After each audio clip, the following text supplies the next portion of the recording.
Here's where we get into a little bit of a sticky situation, but I do want to share it with you. Let me show you. This light back here has been one of my money makers forever. And those of you who've seen my videos have seen I take Elinchrom Octa banks all over the place. Now I do have the creative light version of this light source, which is very similar. However, the mount for it isn't going to work as well. So for this shoot that we're doing with the CEO, I wanted to use the Elinchrom Octa. I'm going to take this off the front here, and you'll see inside that we have modified an adapter to work. If you look carefully, you'll see, I'll try not to make this wiggle for you, you'll see the Elinchrom speed ring on the outside. That's the Elinchrom speed ring that'll pop any Elinchrom right inside there. Well, there's this little metal piece right inside there. All right, we took that off a Shimera softbox speed ring, pulled it out of there just with a couple little nuts, nothing major. However, we did have to modify this piece of metal. I did have Wayne, my super duper location manager, use a nibbling tool and he had to nibble out a little notch to make this fit. So we had to do some kind of heavy duty customizing stuff here. If you're interested in this, how to do this, if you have an Octa or you want to buy one because the light is really spectacular, please go to our Facebook page on Friday Photo School, right? Go to facebook.com/Friday Photo School. Ask us. Hey, you know what's really cool about having the Crockettville blog?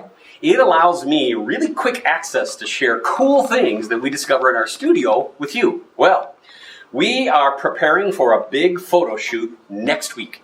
We're going to be photographing the incoming president of one of the big unions in Illinois. Happens to be the one for the teachers, primarily in the city of Chicago. Cool stuff. Great guy, looks like a fun job. Well, we want to go in and do our normal Crockett style stuff, right? Big boy portraits, big budget, the whole thing.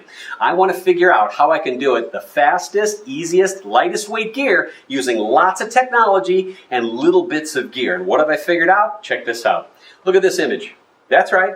That's my boy Wayne. That's Wayne, our location photo manager for Shoot Smarter /Friday Photo School. He's my guy. Pretty nice portrait, right? Yep. That's done with my Elinchrom Octa. I can also use my big creative light box. You've seen this a million times in my programs and my live events. But what's so different about it? Oh, look at what's on top of my camera. That's not a Pocket Wizard. What is that? That's right. That's a quantum pilot. And a pilot is a remote controller for all things quantum. So guess what's inside my Octa? Come on now, just guess. That's right. It's a Quantum T5DR. Battery powered, bum, bum, bum, bum, bum, bum. Is that totally awesome or what? Here's the really cool part. Right now it's in manual mode.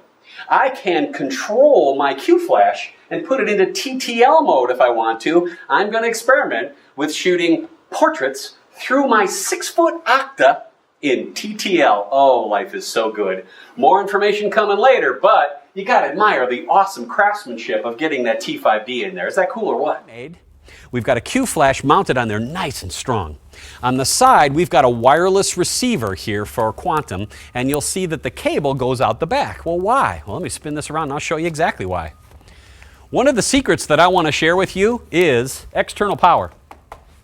The battery pack back there is going to allow us to fire that Qflash nice and fast and get lots of pops out of it. All right, here's what I wanted to do. I wanted to see if we could use the Qflash to fill up that Octa. The problem is, if I were to take a speed light and I were to mount it in that Octa, I'd have a problem because the light comes out of a speed light very directional, doesn't it? Yep.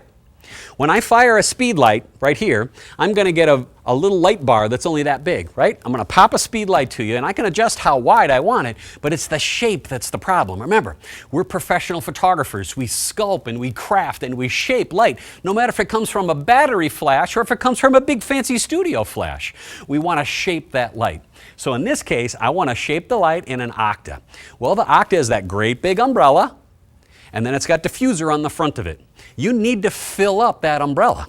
So if I were to take a speed light and I were to push it into that Octa, I'd only be lighting up the center part of the Octa. The light would bounce backwards and it wouldn't fill up that light source. Well, a Qflash has the ability to light up an area, right?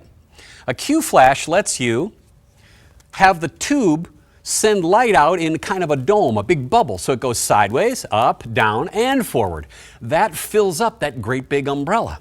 So yeah, I know you're thinking, Will, you're crazy. That Elinchrom Octa is like $1,400. It is. It's extremely expensive. But I gotta tell you, it's wonderful. And my clients love it. So I knew that my clients saw some of the work that I had done before in the studio or with a big Elinchrom on location. And that's what the look that they wanted. I had to deliver that look. Well, I didn't want to drag all the great big battery-powered stuff, and I didn't want to drag all the great big AC-powered stuff. I just wanted to do it battery-powered because I wanted to move really fast through the set. So we modified that Octa. Works terrific. How do I know? Well, take a look at this. Here is Wayne. He's our manager. And we tested this all out a couple of days, almost a week before the shoot. Guess what else we learned? That shot that you just saw was in manual exposure mode, right? We flipped it over to wireless TTL and got the same results. Isn't that great?